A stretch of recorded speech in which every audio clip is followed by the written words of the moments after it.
music sounds different. It's like the music is floating on the wings of the breeze. And the breeze, of course, is amazing. The view. Hello guys, welcome to the Okshow and my name is Omkoko Kenya. As you can see, Muhesh ame grace show yetu leo. Wacha jintroduce, najua watu wanashtuka sana. Muhesh, karibu Okshow. Yeah. Asante for hosting me. Karibu sana. Welcome to Chase Bay.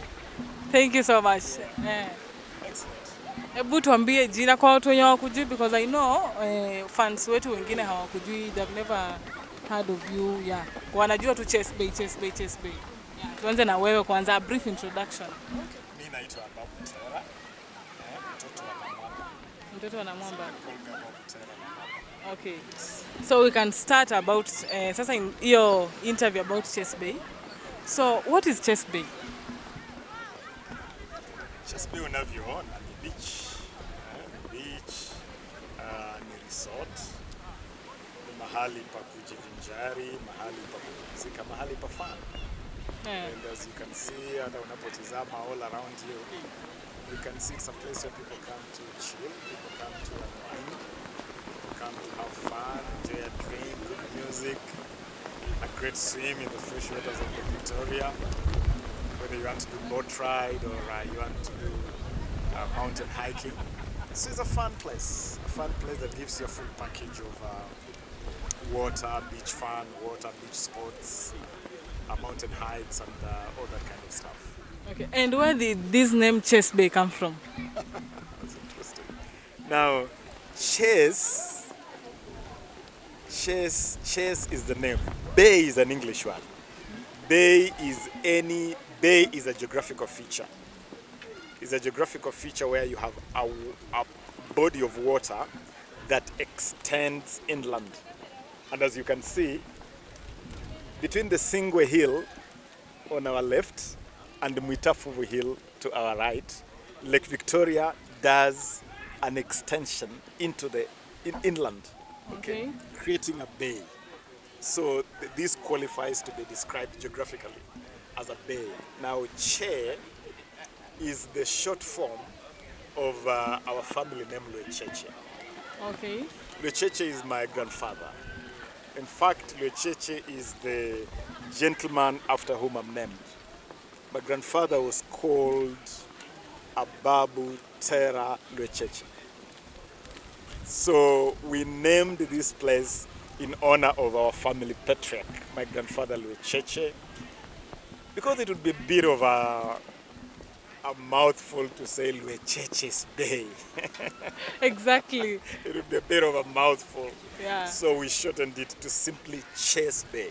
Chase Bay. So when you say Chase Bay, it is in honor of the great man that is pretty much the fountain of my family. And where did you come up with this idea? Like, was it your dream to build up this kind of place, or it was just an idea that came up? Like, how did it come up? And You see, I am one man who believes in walking a path that others have not walked before. There's a writer called Waldo Emerson who says, go where there's no path and leave a trail. About 3 years ago, this was just another fishing spot. A rugged fishing spot. If you told anybody you could come here and jump into the water for a swim or find all these activities going on here, children playing in the sand, boat cruises cruising in the water, or people just sitting here chilling out and enjoying a drink, they would have laughed at you because the place did not look anything that could be turned into a fun spot. But then that is what people saw. For me, I saw an opportunity to open up this land, Port Victoria, Bunyala, Budalangi, Busia County, Western Kenya, open it up as the new frontier in tourism. Because you see, when we talk tourism in Kenya, people think coast. exactly. People think Mombasa, people think Diani. When you talk tourism, people think our national parks, people think Masai Mara, people think Tsavo. But people forget that Lake Victoria is such a special gem. It's an amazing gem. One, the largest freshwater lake in Africa, actually the largest water body in Africa. The second largest freshwater lake in the whole wide world. The water is fresh, unlike the water at the Kenyan coast, which is salty. Our water here is fresh. The air is not humid. Feel the air. Breathe it in. It's just so fresh. Yeah. Okay? It doesn't have the heavy humidity that suffocates you when you're in Mombasa or Diani or Malindi. The air here is clean and fresh. And then look at the topography, the hills, just the way this land is made, and you say, paradise must have looked like this. Paradise must have looked like what we are seeing here right now. And so I've always believed that it's such a waste that people don't come to enjoy this. And people don't come to enjoy this because they have not been given a reason, an attraction to come. And so I thought, let me be the trigger. Let's turn what was once a west backwater fishing spot into a tourism attraction. And we started off, we turned it into a venue for the Samba Festival. And people fell in love with the place. And then we said, let us go beyond merely hosting a festival. Let us now turn it into a place where people can come daily. And so we have invested. The sand beach, Yeah, I've seen. okay, is largely artificial because we imported a large volume of the sand. From where? This sand is imported from all over the place. A lot of it is imported from Ugandan islands. The good thing with Ugandan islands is that a lot of the islands that dot Lake Victoria on the Ugandan side are blessed with white sand. And so we imported a lot of sand from there. Bit of it from You know, when I came here for the first time, I thought that you took the sand from Mombasa. a bit of this sand is from Kilifi. Okay. In fact, the first consignment of sand here was transported all the way from Kikambala in Kilifi County. And we brought lots of trucks of sand here. It so happened that the sand was a little finer than your normal beach sand. Yeah. And we needed a little bit of coarse sand to sort of mix it up. And so we found a source across in Uganda. And we also found another source by the River Nzoia. So the sand here is international. A bit of it is from Uganda. A bit of it is from the Kenyan coastline in Kilifi and Mombasa. Okay. A bit of it is from River Nzoia. It's from a bit of all over the place. And so here's the beach. And then we started putting doing the greening with the palms, the coconuts, okay, gardening. Okay. And So so you're ending up with a paradise here. yeah, that's really good. Sasa hii Chase Bay umeijenga specifically for tourists ama local people pia? You see, tourism is a terminology with with very broad meaning. We have local tourists, and I particularly love to come here and see our local people. Local people from around. Local people from Busia, from Kakamega, from Kisumu, coming to have fun here. And it gladdens my heart because we have given our people a place within easy reach. Someone doesn't now have to go to Mombasa to enjoy a swim or to enjoy a boat cruise. So we have built a place that can serve different classes of people, both local tourists and foreign tourists. We have just had a large group of Indians who have been camping here for 2 days. because we also do a lot of camping here, tented camping. And so that was an Indian group. We get a lot of guests from the US, we get guests from Germany, we get guests from the European circuit generally. We get a lot of guests from China. And so this place is now, it has capacity to serve both local and international visitors. Let me just take you a little back. What pushed you to do this? You know, you can think of an idea and now useme, no, I'll do, maybe you just postponed, I'll do it some other time. But what pushed you to start this kind of a big thing? This was part of my desire to open up this land. And you can connect this to many other things which I am associated with, or to many other things that I've been able to do. If you look at the road network that we've been able to tarmac, and when I was making effort to tarmac roads here, when I was a member of parliament here, it was part of that dream to open up this land. Because you don't expect tourists to travel here if the roads are impassable. So we've done roads. When you look at Sigiri Bridge, for instance, Sigiri Bridge is such a big connector. It connects the two sides of this land and makes it very easy for people to move around, to access places such as this. Now look at, there's something I introduced here called knowledge economy. Knowledge economy is a concept where you build economic activities around institutions of higher learning or institutions of learning generally. It's a concept that has worked for cities like Boston in Massachusetts in the US. When you go to Boston, they don't manufacture things, they don't mine minerals, but it's a very prosperous city because they sell education. You go to Boston because you want to attend Harvard University, or you want to attend Massachusetts Institute of Technology, MIT, okay? I'll go there for the studies. Yes. Now, we wanted to also turn this land into a land where we can offer high quality education as a way of attracting people.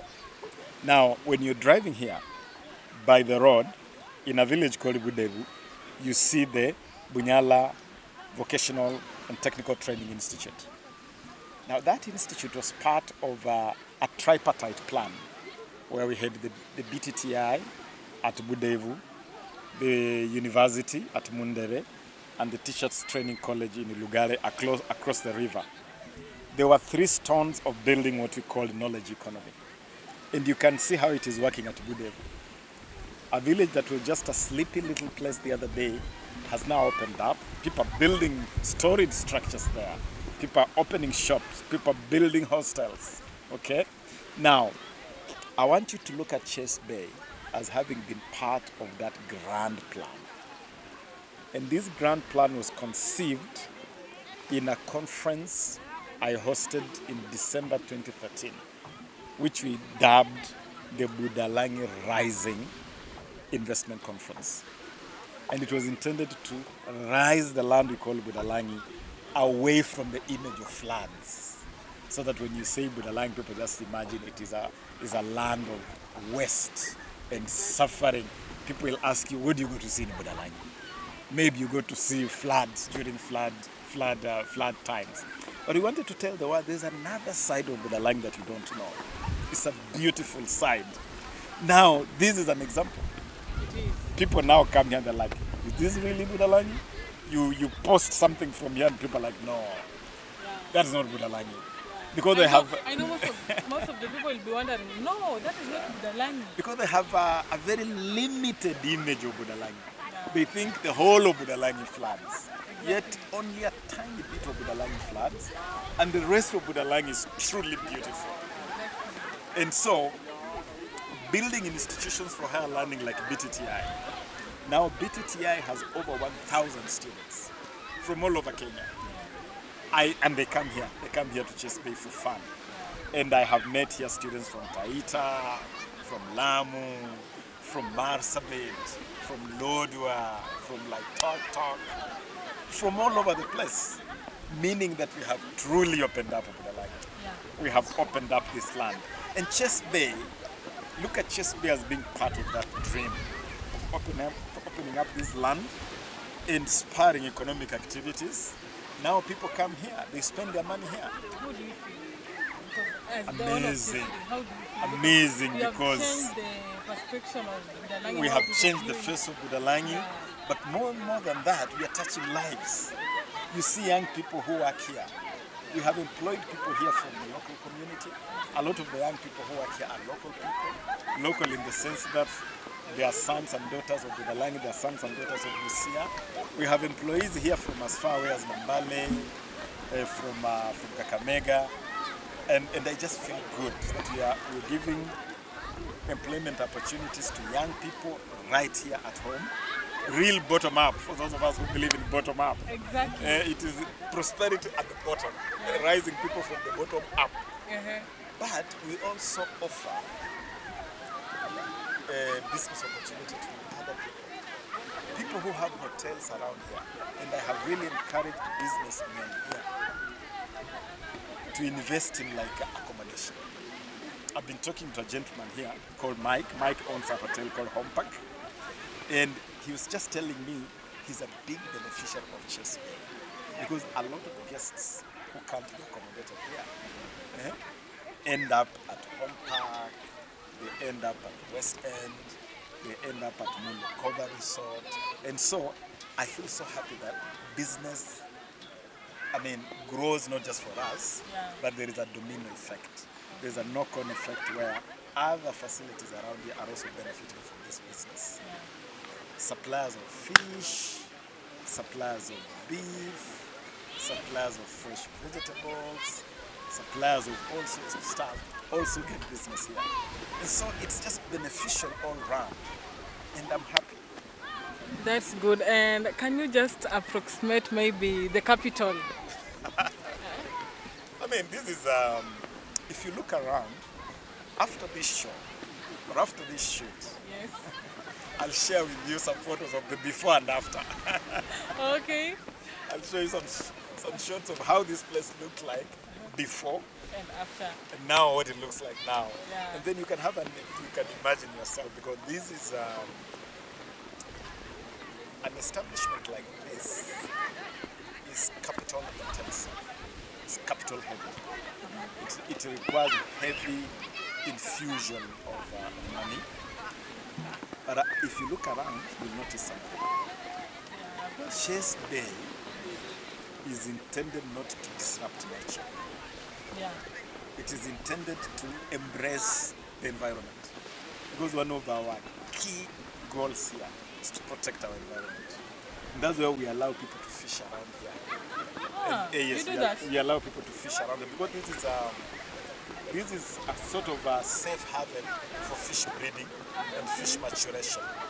Around here, plants like what you see there, which are similar to the mangroves that you see at the coast, Yeah. are safe havens for fish, both for breeding and for maturation of fish. And so we encourage people and we tell them that we want to protect this environment. So don't overfish. You can fish, but don't overfish. But also, let us not destroy the vegetation we found here, so that we maintain the delicate ecological balance.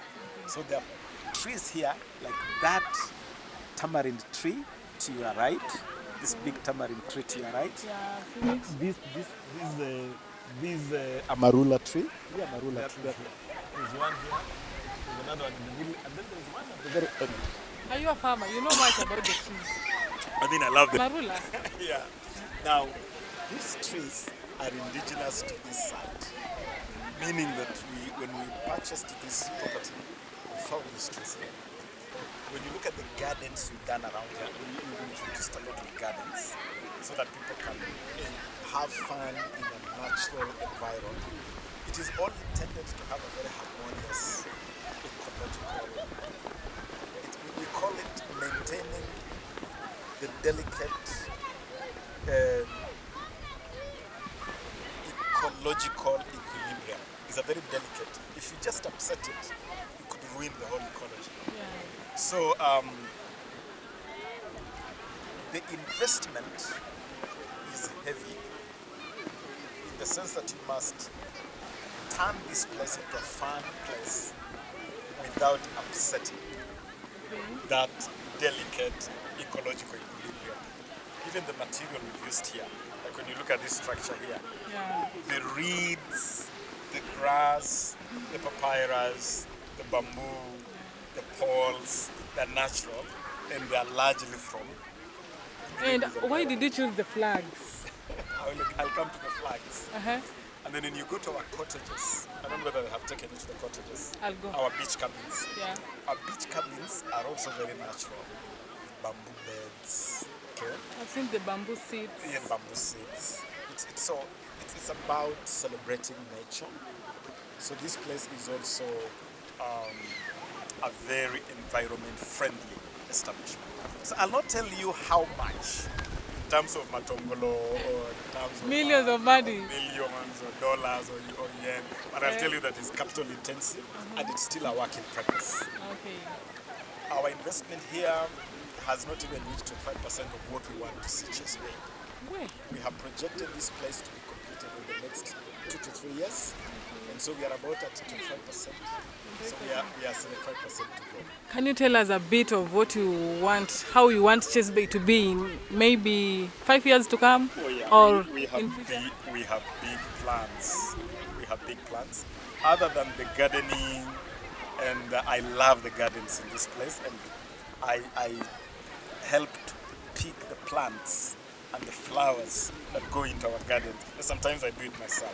Like a lot of the coconuts here, especially where we are seated, a lot of the coconuts here, this coconut behind me, this one, that palm, basically this whole line of coconuts, I planted them with my own hands. Here we love to say, with our own bare built this land, That's nice. with our own bare hands. And so we want to continue this gardening, which is going on, but we are just about to start a major construction project because we are planning the main structure for this place, which is about to be constructed up here. And it is going to have conferencing facilities because we want to encourage local conferencing. And we want to attract. We want people who want to hold conferences for 1,000 people to be able to find a hall large enough to hold 1,000 delegates. So we want to invest in conferencing. We want to invest in facilities for indoor. Right now we have a lot of outdoor activities, but we want to do indoor team building and that kind of high level meetings. We also want to expand our accommodation. Our accommodation right now is fairly small. We want to expand that big time, and that is all going to be part of that major construction project, which will also include inside roads here, the roads here, and also taking advantage of the hills.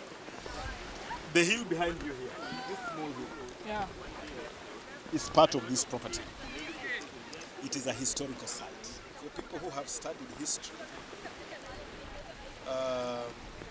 you must have come across some white man called Henry Morton Stanley.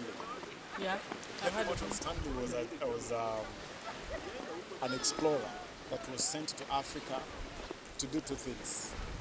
One was to complete the mapping of Lake Victoria, and second was to look for Dr. David Livingstone, who was lost somewhere in the so-called Dark Continent. Yeah. And the first spot where Henry Morton Stanley, sent by the Royal Geographical Society to come do those 2 tasks, the first spot he stood and viewed this lake was this hill. So it is a historical site. We are putting up a museum there, That's a nice. museum of history and geography to celebrate this land, the land of Bunyala. So that is part of the plans we have. But we want to do big things here. We want to do a zip liner one of these days. We want to do a zip liner from Singwe to Mutafu. We are investing in a bigger cruise boat that can take people to Jinja, the source of the Nile. That's really good. Take people to So Kisumu. Uganda is just nearer. These smoky islands in front of us, Yeah. these smoky islands, Yeah. that is already Uganda, that is Sugulu Island. And so you take this speedboat, St. Helena. Helena is my grandmother, so a lot of things here are family names. I was going there, yeah.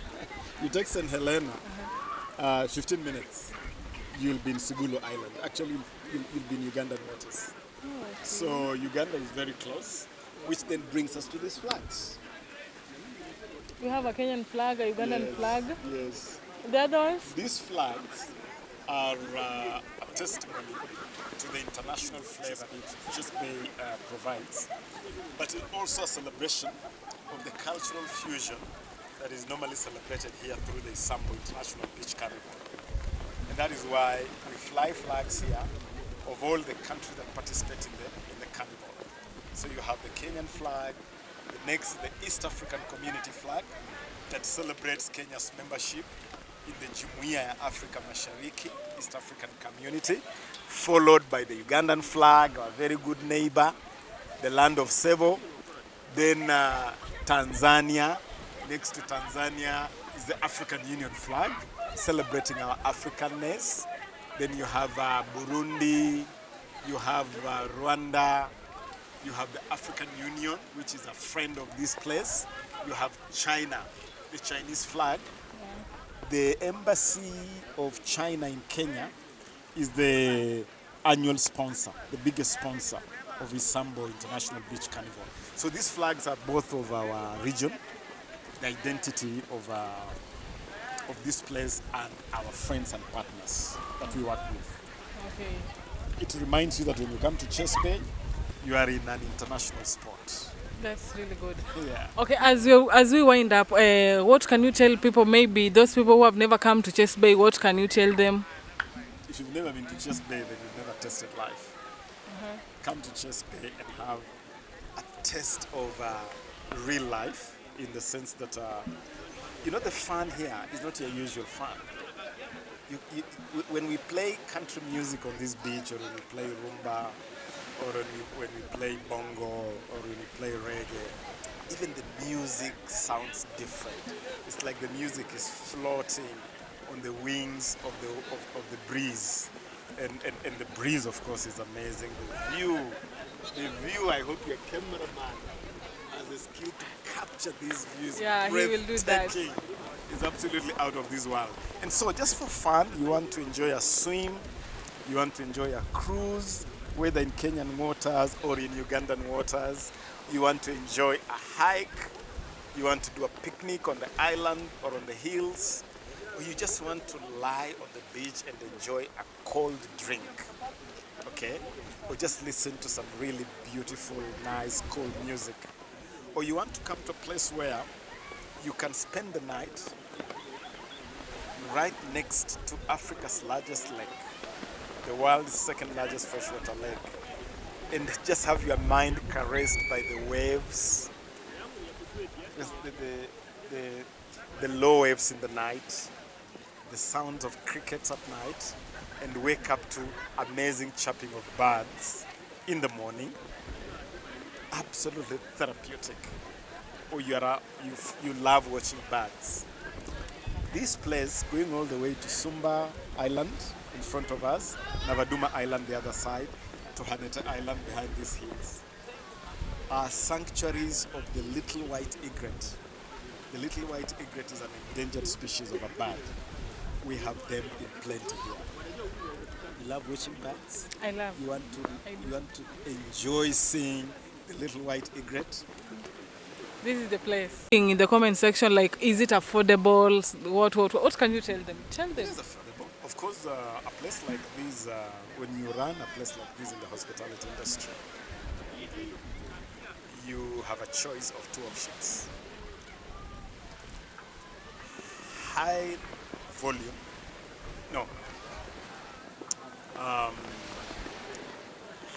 low value, high volume. You price it low and attract volume of people, or high value, low volume. Now we have placed it hapo katikati. So whether, I believe pretty much everybody can come here, and when you find Ababu here, you can always enjoy, like you are here with me, you can always enjoy a drink on the house. Yeah. Yeah. It is affordable. It is affordable. So people should come. Come, join. Direction, Join. I'll tag the Chess Bay Facebook page, the social page. Yes. I'll tag them. I know most of them will be asking, how can I get to Chase Bay? How can I communicate? Blah blah blah. They will ask. Yeah, we have a website, www.chesbayresort.com. We have a Facebook page, Chase Bay Resort. We are on Instagram, we are on Twitter. You can WhatsApp, you can call our telephone number 0722 470 946. And you will find service 24/7, 24 hours. And so yes, you can send an email, info@chesbayresort.com. So you can actually meet us from all angles, from all corners. Okay. Yeah. Thank you so much. Karibu sana. Hey guys, thank you for staying tuned and let us meet on our next interview. My name is Omkoko Kenya. Have a blessed day.